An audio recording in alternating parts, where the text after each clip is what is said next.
Hi guys, my name is Adaora and welcome to my YouTube channel. Today I'm going to be talking about collaborations, okay? So I'm going to be giving you 5 tips to keep in mind when you are collaborating with anyone. I know that collaboration has become like a buzzword that a lot of people use these days. Oh, you know, you need to collaborate, you need to cooperate and co-create and all of that stuff. And collaborations are beautiful, and I think that they are integral for just success in general, right? They're important for us to be able to build humanity and to be able to contribute to humanity and the world, okay? So we need to come together, we need to collaborate. So I understand the importance of that. However, right, there are ways to collaborate such that all parties are as happy as possible throughout a collaboration, okay? So today I'm going to be sharing with you 5 tips to consider when you are collaborating with anyone. All right, so number 1 is to make sure that your values are aligned. And a lot of times you will hear about values alignment, but I feel like I need to explain what values really mean, okay? So your values are basically fundamental beliefs that you carry, that you believe in, that tend to guide your actions and your attitudes towards things in general, okay? So this is very important when you are pursuing any collaborations. Like, you need to know, like, what is the other person, what are the other person's beliefs on certain things, okay? What is their worldview, right? What is it that guides the way that they think, the decisions that they make? You will find that this comes in handy just in general in building whatever project, whatever platform, whatever company that it is that you're trying to collaborate on. When you guys are trying to make decisions about certain things, the values come in, okay? If there's no value alignment, there's going to be a lot of argument, a lot of drama, a lot of miscommunication, a lot of possible fallouts, okay? It's very important to have that conversation. It also comes in handy even with your company culture, what kind of company culture you will have, the kind of staff that you hire, decision making when it comes to ethics, okay? So certain jobs that we're not going to take, those conversations start to come in handy. So it's very important for values alignment to be a priority when you are entering any collaboration. My second tip for you is just to be clear about the objective of the collaboration. So why are we collaborating? A lot of times what will happen is that you will come up with an idea and you'll just feel like, you know what, I need to call a friend because I don't want to go on this journey by myself. So I'm just going to call a friend and tell them about my idea. You tell them about your idea. Next thing you know, that friend has become a partner. And then you tell another friend and then they become a partner, and you just keep piling up all these partners, right? That are not necessary for where it is that you're going. It's very important that when you have an idea, like a lot of times what I'll typically do is slow down first, right? Calm down before you involve anybody else, okay? Scope out this idea, understand it as much as possible, digest it, okay? Do your research, get it to a certain point or a certain level, and then figure out what it is that you actually need before you start to have conversations with people about joining you in there, okay? So that this way you're very, very straightforward about why you're collaborating with them. Is there a skill set that that person has that you absolutely need in order to be able to move this project forward? Is there a network that they have that you're trying to tap into? Whatever it is, it's important to be honest about that, so that when you are communicating with them, you're very straightforward about how it is that you actually see this collaboration working. And then my third tip is, okay, so now you have approached this person, you see the skills that you believe that they have, and you've had that conversation and everything, but it's also now important to be very clear on the value that the person is bringing and the value that you're bringing to that particular situation, okay? Don't assume that because you've seen their skill, they are willing to bring that skill into what it is that you're doing. And that's a mistake that a lot of people make, okay? Is that you see someone, you see the amazing work they're doing, you think that it will be beneficial to the project or whatever it is that you're trying to do, but they come in and you realize that they're either not committed to that thing that you're doing, or perhaps like their skill isn't necessary for that particular situation. So value is relative, and I say this a lot, value is relative, okay? So you might have great value out there somewhere, but when you come into a collaborative situation, right, you're only valuable if you are providing something that everyone else either doesn't have or that everyone else doesn't have at your level. Okay, so that's very important to have that conversation as well. Okay, what value are you bringing? What value am I bringing to this collaboration? And I want to say this as well, because I find that a lot of times people who have the idea think that that is the value that they've brought to a collaboration. Okay, so I've had situations where people will have an idea, they'll reach out to me, and then they want me to negotiate equity based on the fact that they had this idea and they want the bigger equity for having the idea. Ideas are great, but execution is what actually brings the idea to fruition. So a lot of times I think that beyond being like the ideation person, it's always important that whatever it is that you're building, like you actually can bring value beyond the idea to that particular situation and prove why you have equity beyond having an idea. Okay, I'm gonna be nice.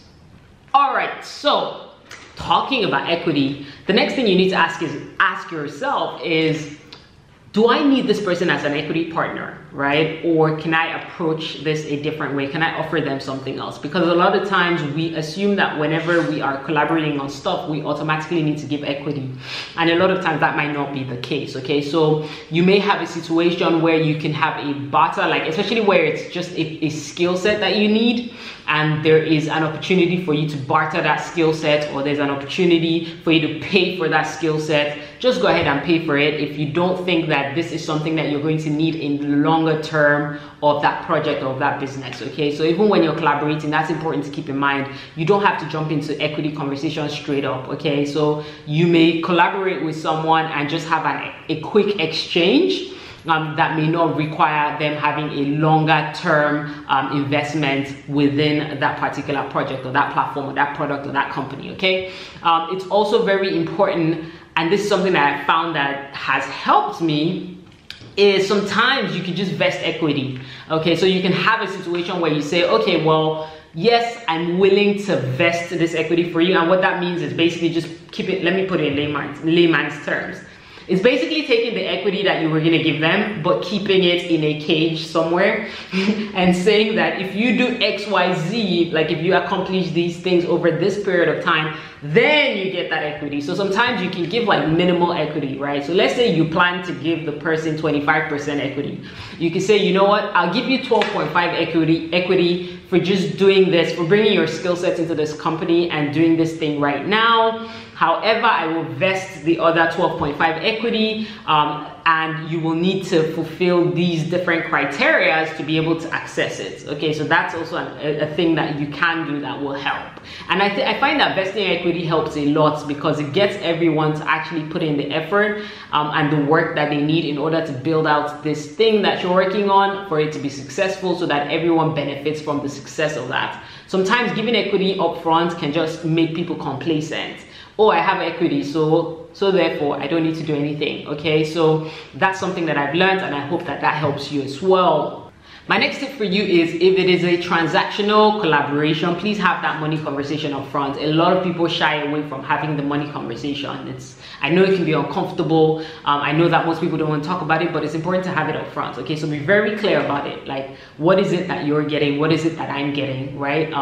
If you are collaborating on something that, again, is purely transactional, like we are coming together to do this particular job, when the client pays that money, you know, the client's paying X amount of money, this is what you're getting, this is what I'm getting. Be straightforward about that and make sure you document it as well, so that everyone is clear, everyone knows what their reward is and what they're looking forward to. There's no conversation of, oh, let's just wait till the end of the project to start discussing percentages. You don't want to do that. That is dangerous. That is definitely going to cause a fallout and all sorts of drama that you don't need. Okay, so have that conversation up front. Let everyone be clear about the money. Don't be afraid to talk about it. Speaking of not being afraid to talk about stuff, I think it's also important to just kind of like discuss what it is that you want. So when you go into a collaboration, so let's say you're not the one calling someone to collaborate with you, but someone else is asking you to collaborate with them on something. Okay, be very clear about what it is that you want. Be honest up front, you know. And the most they'll say is that they cannot afford that, or they don't have the capability to do it. But ultimately ask for it so that you're not resentful afterwards, right? Otherwise resentment can build when you feel like, oh, you know, they're not valuing your inputs, or they're not, you know, they're not willing to pay for that input or whatever the case is. Okay, so be willing to voice what it is that you want, what it is that you need per time. If you need resources to support you, you don't have to carry everything on your head. Okay, so I've been into collaborations where I'm like, look, I know you want me to do all these different things. However, what I can offer to this collaboration is I can offer strategy, okay? But you're gonna have to employ and deploy resources that'll be able to execute, right? Because for this particular collaboration, I've decided that I'm not going to have the time to actually do the legwork to execute. So I wanna be straightforward upfront, and for you to decide, do you want me to just focus on strategy? Are you okay with that, right? And are you okay with deploying resources that will actually do the legwork? My next tip for you is very, very important, okay? Don't go in with the mindset that you're going to be cheated. If you go in with that mindset, then you're going to manifest it. What happens typically with a lot of people is like you already put up like a defense mechanism because you assume that you're going to be cheated. When you're getting into any collaboration, you're already thinking about the worst case scenario, how this whole thing is going to get messed up at some point. And I know that a lot of times like people talk about like, oh, you know, guilty until proven innocent. And I don't really believe in that. I think that if you go in with that mindset, then you're going to manifest that, okay? Because you're always going to be on the edge, which means that you're never really going to be wholeheartedly committed to that venture or whatever it is that you're working on, and that will start to show in the results, and then that can then create conflict.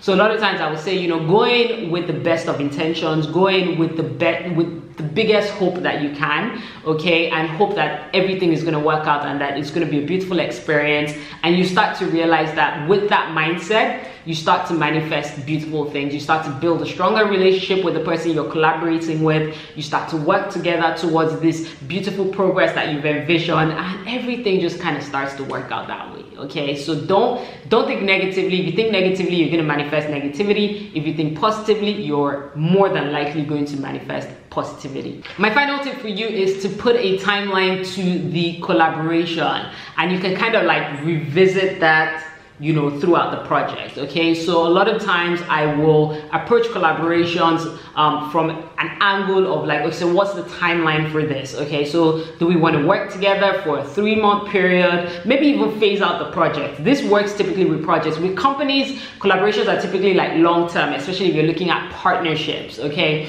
But if you're working on like a project, for instance, you can phase it out and say, you know, for this project I have phase 1, phase 2, phase 3. Let's put timelines to this. Phase 1 is going to be 3 months. I'm going to need your help working on this project for this 3 months. And then at that point we'll gauge, and if both parties are actually happy with the level of work and with the, you know, we're building trust and like everyone's happy, they've got their reward, whatever the case is, then we will progress into phase 2, okay? So this way you're not digging deep into like some long relationship that you've already aligned to at the very beginning, and by the end of phase 1 you realize, I don't want to work with this person anymore, but then now you're stuck. Okay, so it also helps to just kind of put a timeline, and then you can revisit that over and over again throughout the duration of the project. All right, guys, so I hope that these tips helped you. So even as you go out there and you shout collaboration, collaboration, collabo, collabo, please make sure that you are having the right types of collaboration. Please make sure that you are building collaborations that actually are progressive, that are actually also good for you mentally, emotionally, physically, all of the above, okay? Because collaboration is not just about, you know, coming together to try and succeed at something. It's also about making sure that you are happy and peaceful throughout the process. And that's what I believe in. I know there are people who will typically collaborate and not care about their peace in that process, but I care about my peace, and I hope that you guys care about your peace as well.